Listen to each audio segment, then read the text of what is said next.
Coucou tout le monde, me revoilà donc pour un autre bilan lecture.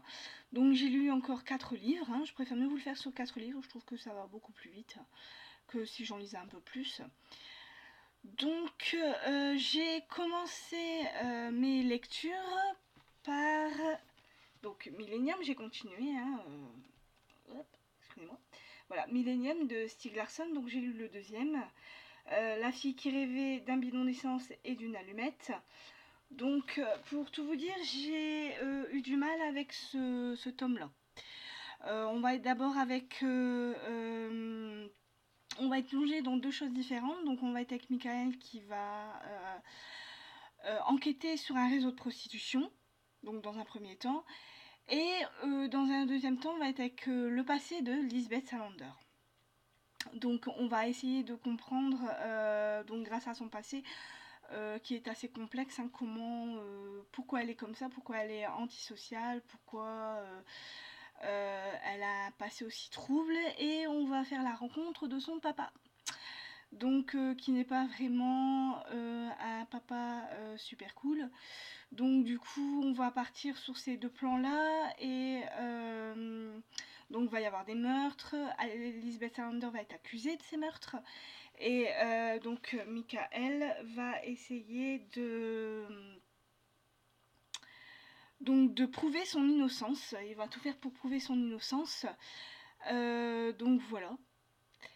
Alors j'ai eu du mal avec ce livre parce que y a beaucoup de longueur par rapport à ça, hein. On met du temps à entrer dans l'action et il n'y a qu'au niveau de vraiment de la vraie révélation de qui est le père de Lisbeth qu'on se voilà, qu'on se dit ah c'était lui et voilà. Et par rapport à son passé aussi qui est assez trouble. Mais dans l'ensemble ça a été, mais je trouve je sais pas, ça a un peu mouliné au départ, parce qu'on est fort avec Lisbeth. Après, d'un seul coup, on va être avec Michael, et on va plus du tout entendre parler de Lisbeth, seulement à la fin du livre, enfin du tome. Et moi, c'est ça que j'ai trouvé dommage. C'est je trouve qu'on est beaucoup trop avec Lisbeth, bon, ce qui est normal vu qu'on parle de son passé, hein, beaucoup de son passé et du pourquoi, du comment. Et pas assez avec Michael qui lui essaye de prouver l'innocence de Lisbeth, hein, parce qu'il va y avoir un meurtre et ce meurtre, ça sera par rapport donc à l'enquête sur la prostitution, hein. Donc voilà. Mais sinon ça a été une bonne lecture quand même, hein, malgré tout, je me suis accrochée et j'ai pas regretté parce qu'on en sait un petit peu plus. Voilà. Par contre, comment dire, j'ai trouvé que ce tome-là était très très très vite. Et en fait, j'ai compris pourquoi à la fin. Parce qu'en fait, le troisième tome est la suite du deuxième. Voilà. Voilà pourquoi ce tome-là va très très vite à lire. Parce qu'en fait, le tome 3 est la suite du tome 2. Donc voilà, donc je vous le conseille, mais sachez qu'il y a quand même beaucoup de longueur, hein. C'est dur à se mettre en place, mais une fois que c'est en place, il y a des petits rebondissements, il y a des révélations, il y a voilà, donc on reste quand même relativement dans l'action malgré tout. Et ce qui est bien, c'est qu'on sait vraiment pourquoi Lisbeth est comme ça. On apprend qu'elle a une sœur, voilà, et on comprend son passé un peu trouble. Voilà. Donc ça, c'est le premier livre que j'ai lu.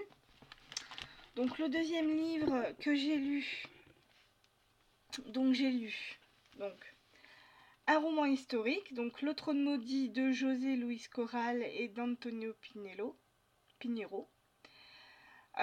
Donc c'est un roman à quatre mains et c'est un roman historique. Donc voilà. Donc là on va parler d'Hérode le Grand. Donc Hérode le Grand est mort et ses deux fils veulent absolument avoir le trône. Donc ils vont se battre, il y aura des coups bas, il y aura des tentatives de meurtre, des petites choses comme ça, oui, enfin voilà quoi. Et donc du coup on va être sur cette première partie là, on va être par rapport à ça, il va y avoir une petite histoire d'amour toute tranquille, qui est assez sympathique, donc dans la deuxième partie on va être plus avec donc là l'arrivée de Jésus, On va parler de Jean le Baptiste, voilà quoi, et puis de la suite, voilà, donc après la mort de Jésus, tous les troubles qu'il y a eu après sa mort, et donc qui va récupérer le trône. Donc moi j'ai bien aimé ce livre parce que j'ai appris beaucoup de choses que je ne savais pas. Il y a beaucoup de choses que je ne connaissais pas, donc avant l'arrivée de Jésus. Bon après Jésus, on le connaît, on sait à peu près toute son histoire, donc là voilà. Je ne savais pas comment était mort Jean le Baptiste, donc là je l'ai appris et j'ai su pourquoi on disait qu'il était mort avec la danse de Salomé. Donc là j'ai compris pourquoi on appelle ça la danse de Salomé. Et donc après on a l'histoire après la mort de Jésus, hein, donc voilà, moi j'ai trouvé que c'était une histoire assez intéressante. Euh, c'est pas c'est pas chiant à lire parce que le style et l'écriture est assez fluide. Les auteurs ne sont pas restés, comment dire, ils sont pas rentrés dans les détails. On va dire que c'est ça qui est bien, c'est qu'ils n'ont pas été trop loin au niveau des détails. Ça va assez vite, on comprend assez vite l'histoire. Bon, il y a beaucoup de personnages, mais voilà, qu'on comprend les tenants et aboutissements de cette histoire. Et je trouve que c'était vraiment très intéressant. J'ai vraiment bien aimé cette histoire. Au départ, j'ai eu peur, je me suis dit, mon Dieu, j'espère que ça va pas être trop embêtant à lire. Et pas du tout, en fait. L'histoire est tellement fluide qu'on rentre dans l'histoire tout de suite. Et voilà, et une fois qu'on est intéressé donc par le sujet, je trouve que ça passe tout seul. Voilà. Il y a aucun temps mort, il n'y a pas de longueur. Il y a une petite histoire d'amour donc entre un grec et une juive. Voilà quoi. Après l'histoire avec Jésus, Jean le Baptiste. Et puis bon, bah, cette histoire de trône, hein, qui va monter sur le trône. Donc d'Hérode le Grand. Hein, donc soit un fils, soit l'autre. Voilà, cette petite bataille entre les deux pour essayer de monter sur le trône. Et voilà. Et puis avec Ponce Pilate et tout ça. Donc non, j'ai vraiment bien aimé cette histoire. Voilà, donc je vous le conseille pour ceux qui aiment les histoires historiques. Vraiment, je vous le conseille vraiment parce que c'est vraiment une très bonne histoire. Franchement, j'ai rien à dire là-dessus. J'ai mieux aimé ce livre-là que le livre de Tim Willox, La religion. Voilà, que lui était vraiment trop long. Il y avait beaucoup trop de longueur. Tim Willox était parti trop sur les détails, alors que là, pas du tout. Ces deux auteurs-là ne partent pas sur les détails.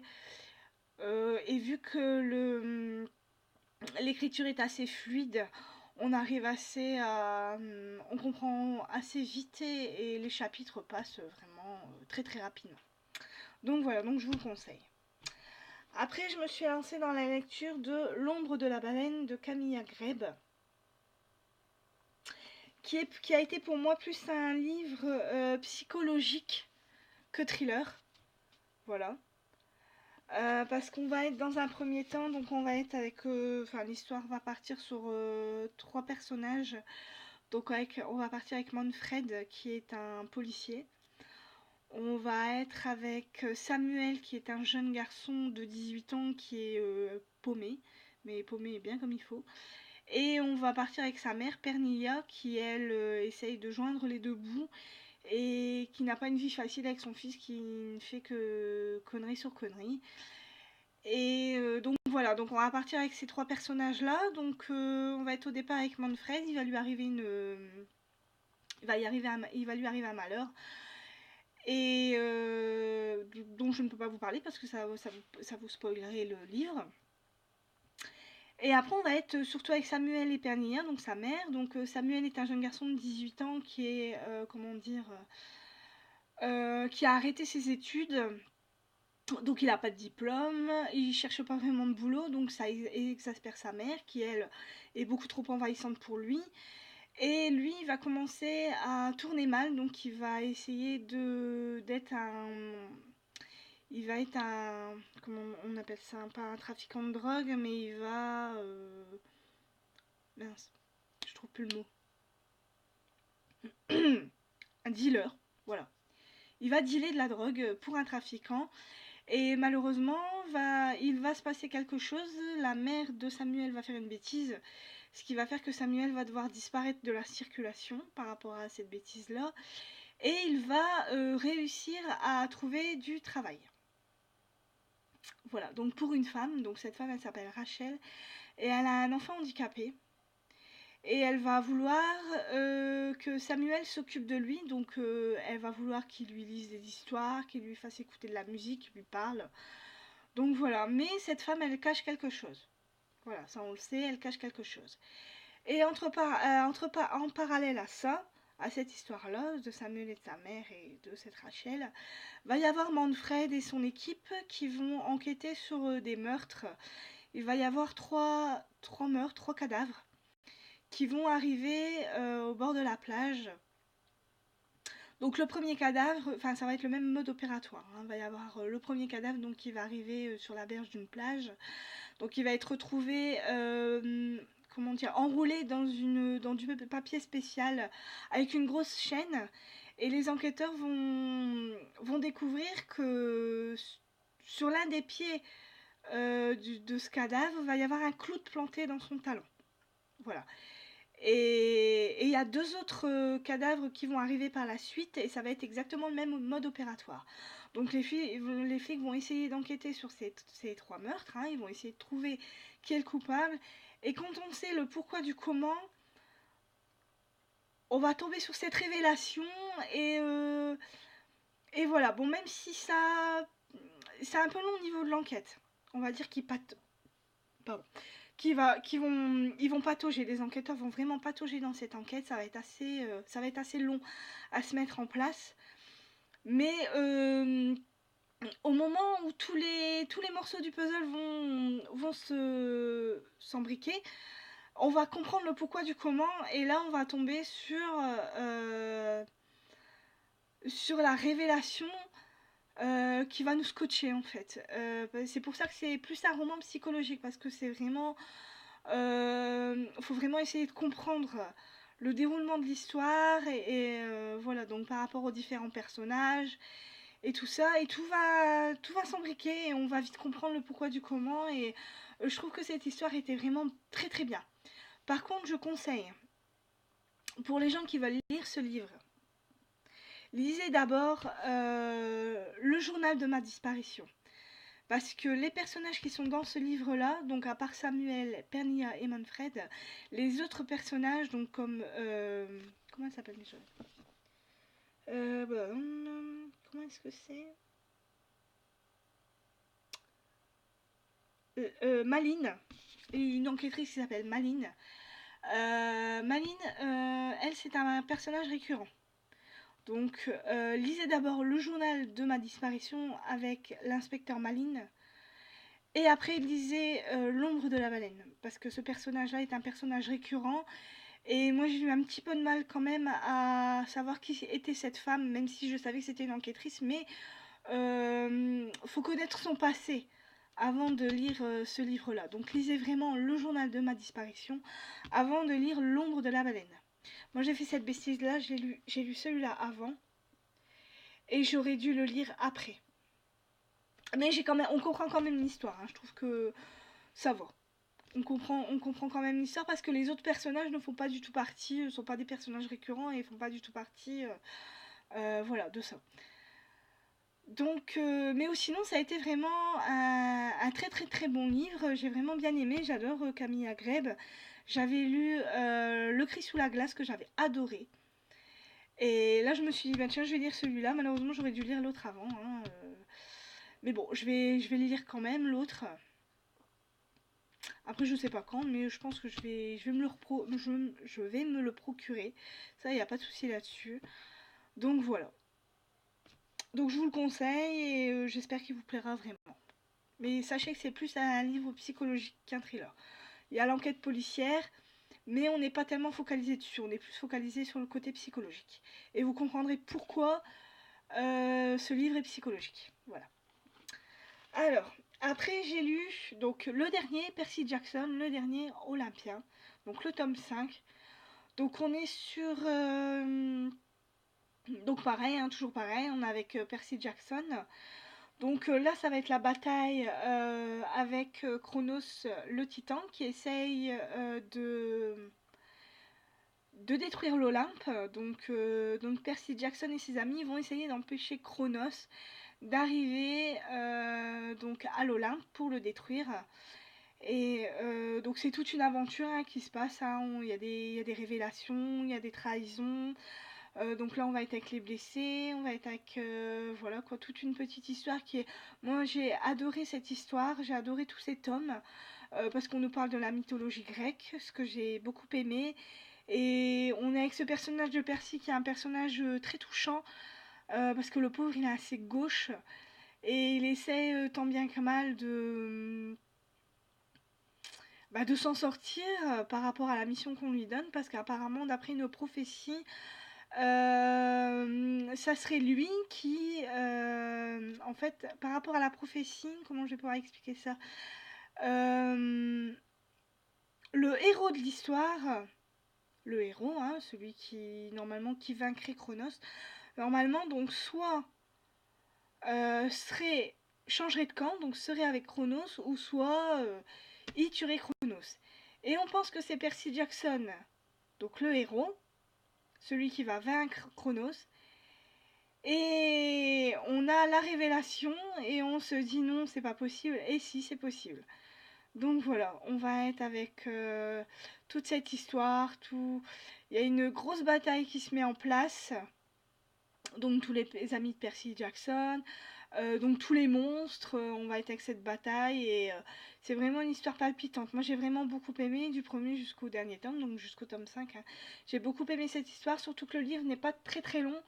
Il va jusqu'à un peu plus de 400 pages, mais vraiment l'histoire se lit tout seul.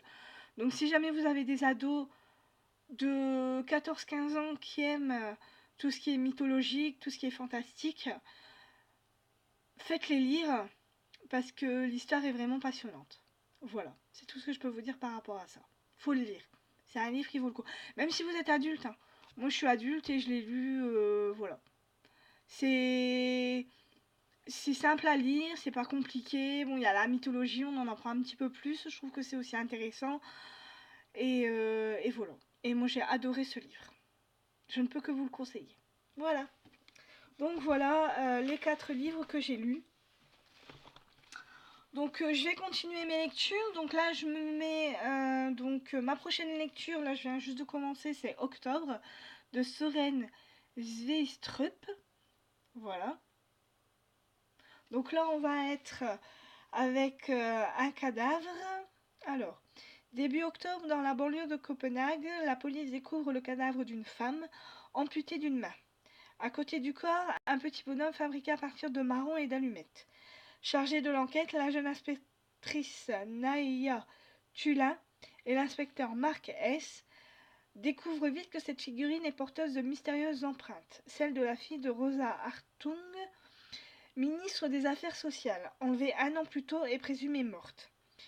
Tulin, je ne sais pas du tout comment on dit, et S explorent toutes les pistes qui leur révéleraient un lien entre la disparition de la fille de la ministre et la victime à la main coupée. Lorsqu'une femme est tuée, selon le même mode opératoire, ils comprennent que le cauchemar ne fait que commencer. Donc voilà, donc je viens de le commencer et j'aime beaucoup pour l'instant. Le début est assez passionnant. Donc, et ce livre a beaucoup de succès. Donc j'espère que... Donc j'espère qu'il va être aussi beau que les gens le disent. En tout cas, moi pour l'instant, il me plaît. Et donc voilà, donc c'est le prochain livre que je vais lire. Et alors j'avais oublié celui-là. Donc et je me suis fait des petits achats encore. Donc je me suis acheté le nouveau Nikki French, Le Jour des Saints. Donc pour lire ce livre-là, il faut lire toute la série. Parce que c'est toute une série, c'est par rapport au jour de la semaine. Donc il y a lundi, mardi, mercredi, jeudi, vendredi, samedi, dimanche. Et là c'est le suivant, donc je pensais qu'ils allaient s'arrêter à dimanche et non. Il continue, donc là on va être avec Frida. Hein. Alors que les premières feuilles d'automne tombent, un serial killer traumatise Londres, laissant la police dans l'ombre face à cette série d'accidents meurtriers qui vient ébranler la capitale. Découverte macabre, l'enquête dévoilera que certaines victimes étaient déjà mortes bien avant qu'on ne retrouve leur corps. De son côté, la psychanalyste Frida Klein se cache depuis des mois. Son seul contact s'appelle Lola, une jeune femme censée étudier sa carrière. Frida se pensait en lieu sûr, mais face au meurtrier qui continue de rôder, elle comprend que la chasse du tueur n'est pas sans but. Bien au contraire, il veut la retrouver et en faire son ultime victime. Voilà. Donc moi je continue cette série parce que moi j'ai adoré les autres tomes. Donc moi je continue cette série et j'espère qu'il sera aussi bien que les autres, que les autres tomes. Donc voilà, Nikki French, Le Jour des Saints chez Fleuve Noir. Voilà. Donc je me suis acheté aussi un tout petit livre de poche, La Tresse de Laetitia Colombani. Donc ce livre a un succès phénoménal. Je l'ai vu sur plusieurs sites. Il a vraiment que des bons retours, donc c'est pour ça que je l'ai acheté. Et il était pas cher, il était à 7,20 €. Donc je me suis dit je vais me l'acheter. Et l'histoire a l'air assez sympa. Donc ça se passe en Inde. Smita est intouchable. Elle rêve de voir sa fille échapper à sa condition misérable et entrer à l'école. Cécile Guilia travaille dans l'atelier de son père. Lorsqu'il est victime d'un accident, elle découvre que l'entreprise familiale est ruinée. Canada, Sarah, avocate réputée, va être promue à la tête de son cabinet quand elle apprend qu'elle est gravement malade. Liées sans le savoir par ce qu'elles ont de plus intime et de plus singulier, Smita, Gilia et Sarah refusent le sort qui leur est réservé et décident de se battre. Vibrante d'humanité, leur histoire tisse une tresse d'espoir et de solidarité. 3 femmes, 3 vies, 3 continents, une même soif de liberté. Donc j'espère que ce livre va être aussi beau que les critiques le disent. Donc je verrai bien et je vous en dis quoi dans un prochain bilan lecture. Ma colonne va se casser la figure. Voilà. Alors, donc je me suis acheté aussi le dernier livre de Franck Tillier, Lucas. Donc j'irai à sa dédicace qui aura lieu à Dunkerque, à la librairie de Dunkerque le 21 juin, le vendredi 21 juin à 17 h. Donc je vais aller à sa dédicace pour qu'il puisse me dédicacer ce livre. Donc je ne le dirai pas avant d'avoir eu sa dédicace. Donc là on va retourner là avec Sarko et avec Annabelle. Donc là on est, alors partout il y a la terreur. Celle d'une jeune femme dans une chambre d'hôtel sordide, ventre loué à prix d'or pour couple en mal d'enfant, et qui va s'évaporer comme elle était arrivée. Partout il y a la terreur, celle d'un corps mutilé qui gît au fond d'une fosse creusée dans la forêt. Partout il y a la terreur, celle d'un homme qui connaît le jour et l'heure de sa mort. Et puis il y a une lettre, comme une manifeste, qui annonce le pire. S'engage alors pour l'équipe du commandant Charcot une sinistre course contre la montre. C'était écrit, l'enfer ne fait que commencer. Donc voilà. Donc j'espère que ce livre va être vraiment beau. Apparemment il y a assez de bons retours. Donc voilà. Je me suis acheté aussi le dernier livre de J.R. dos Santos, L'homme de Constantinople. Donc c'est celui qui a fait La formule de Dieu. Pardon. Là j'ai du mal. Donc J.R. dos Santos, moi j'ai adoré tous ces livres, je les ai tous lus et je les ai tous. C'est pas des livres que je vends ça. Voilà, donc j'ai commencé la collection et je la continue parce que moi j'adore cet auteur, même si Signe de vie j'avais un peu moins aimé parce que c'est un petit peu trop scientifique. Mais là cette histoire elle a l'air d'être intéressante. Alors, quelle est cette force qui peut porter un homme jusqu'au sommet du pouvoir ? Comment un jeune Arménien, né peu avant le déclin de l'Empire ottoman et les prémices du génocide, a-t-il pu devenir l'homme le plus riche du monde, régnant sur le monde naissant du pétrole pendant plus d'un demi-siècle? Pour quelle raison cet homme d'affaires intraitable, surnommé Monsieur 5%, devient-il le plus grand collectionneur d'art de tous les temps? Alors qu'il est sur le point de rendre l'âme, c'est à son fils que ce multimillionnaire si secret va tenter d'expliquer ce qu'il a toujours fait avancer. Cette question qui l'a poursuivi toute sa vie, ce qu'il pose une dernière fois, qu'est-ce que la beauté ? inspiré de la vie de Calouste Gulbenkian, l'homme de Constantinople, relate le parcours exceptionnel de cet Arménien méconnu qui a pourtant régné sur la géopolitique mondiale et consacre définitivement Jair dos Santos comme l'un des plus grands auteurs contemporains. Donc voilà, donc j'ai vraiment hâte de le lire pour savoir qui est cet homme parce que je ne le connais absolument pas. Voilà.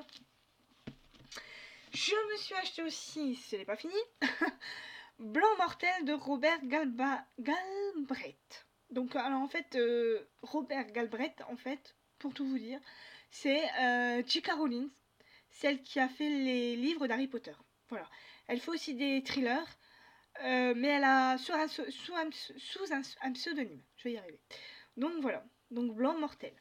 Donc là, on va être avec le jeune Billy se rend chez Cormoran Strike pour lui parler d'un meurtre dont il aurait été témoin il y a des années. Un enfant retrouvé mort près d'un cheval. Mais le jeune homme est de toute évidence instable et se sauve avant que Strike n'ait eu le temps de l'interroger. Le célèbre détective privé et sa partenaire Robin et la Cotte commencent néanmoins à enquêter avec comme seule piste un nom de rue griffonné sur un bout de papier. Leurs investigations vont prendre un chemin sinueux à travers les bas-fonds de Londres jusqu'aux plus hautes sphères du Parlement britannique. Voilà. Donc on va être avec cette histoire-là et j'espère que ça va être une très très belle histoire. En tout cas, moi j'adore la plume de J.K. Rowling, même si bon, elle est sous un autre pseudonyme. Ce que moi je ne comprends pas, mais bon, voilà.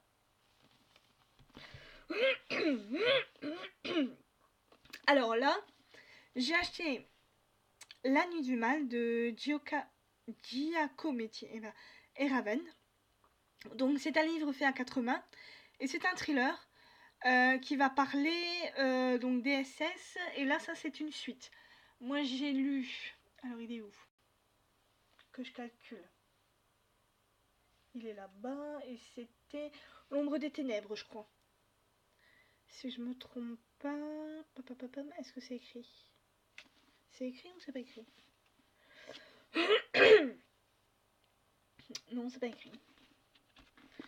C'est peut-être écrit là dans le livre. Oui, Le Triomphe des Ténèbres. Voilà. Donc là, c'est la suite du Triomphe des Ténèbres que moi j'avais adoré. Donc là, on va être avec La Nuit du Mal, la saga du Soleil Noir. Donc on est en novembre 1941. L'Allemagne est sur le point de gagner la guerre. L'armée du Troisième Reich est aux portes de Moscou. Pour Himmler, le chef des SS, la victoire sera définitive. S'il parvient à s'emparer d'une swastika sacrée disparue en Europe. Pour Churchill, il faut absolument retrouver cette relique avant les nazis. Chacun compte sur Tristan Marcas, agent double au passé trouble, au passé obscur. Eh ben, décidément. Au cœur de cette guerre occulte entre les forces du bien et du mal, Laure, la résistante française, et Erika, l'archéologue allemande, vont s'affronter dans une lutte sans merci. De Berlin à Londres, de la Crète mystérieuse à l'Italie de Mussolini, qui l'emportera dans ce duel et entre l'ombre et la lumière. Si la vérité se trouvait dans la jeunesse au secret interdit d'un certain Adolf Hitler. Donc voilà, j'avais adoré le premier, et là je vais lire le deuxième et j'espère qu'il sera aussi bien que le premier. Voilà. J'ai ensuite acheté, c'est bientôt fini, vous inquiétez pas. Donc j'ai ensuite acheté Les Anges de Babylone de Ghislain Gilberti. Donc là aussi c'est un tome 2. C'est le tome 2 de Sa Majesté des Ombres que j'avais adoré. Donc là on va être avec... Alors, débarqué de l'enquête sur Borderline, Cécile Sanchez revient sur le terrain lorsqu'une guerre des ombres éclate entre de nouveaux caïds et le réseau fantôme. Prêt à tout détruire, l'un des leaders de la corporation de tueurs bien plus dangereux et instables que ses coreligionnaires vient de sortir de prison après une décennie passée à l'isolement.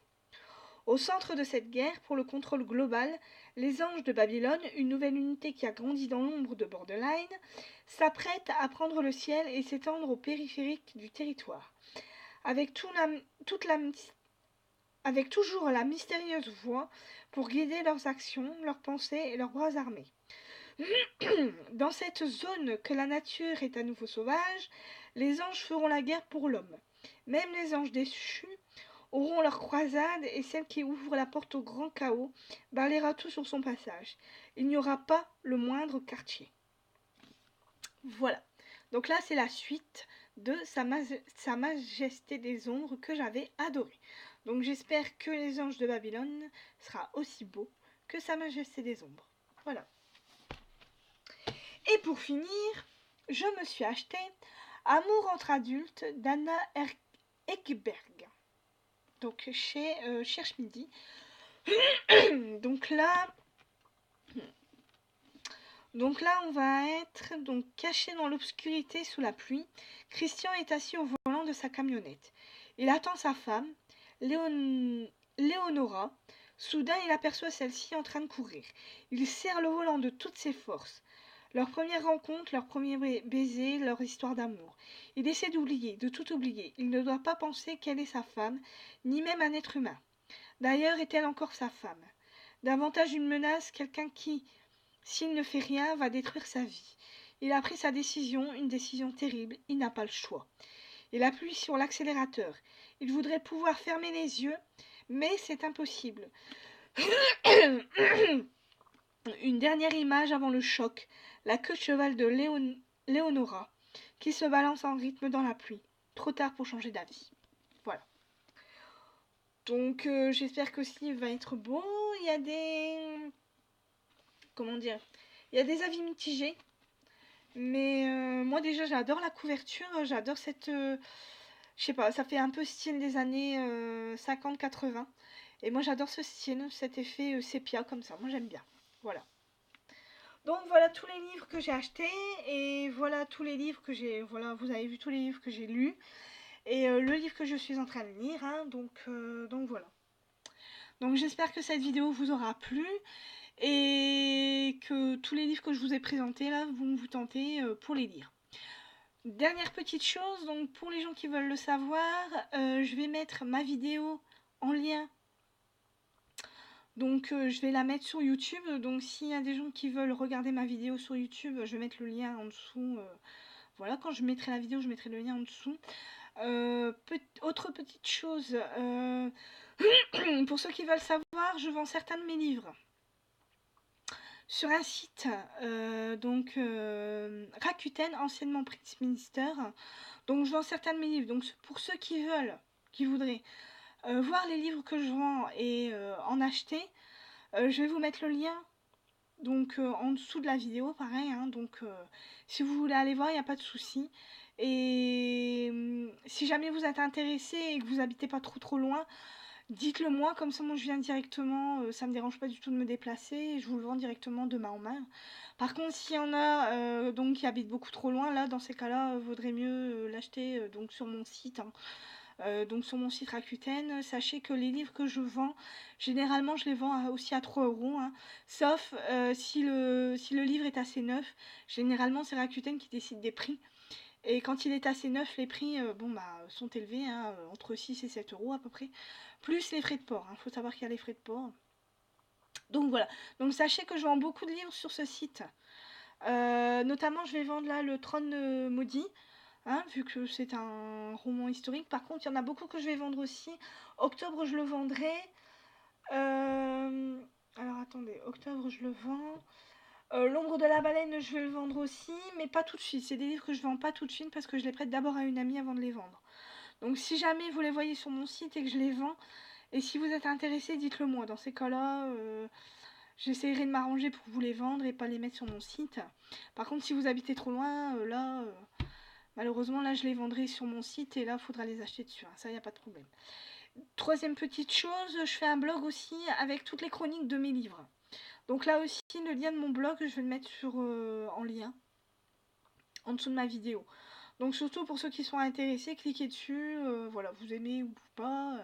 Et pour ceux qui vont sur YouTube, un petit pouce bleu, ça fait toujours plaisir. Et si jamais vous voulez écrire un petit commentaire, voilà, moi ça me fera des vues en plus sur mon YouTube et ça sera super sympa de votre part. Voilà. Et ben je vous souhaite une bonne journée à tous et bonne lecture pour ceux qui lisent et à bientôt. Voilà.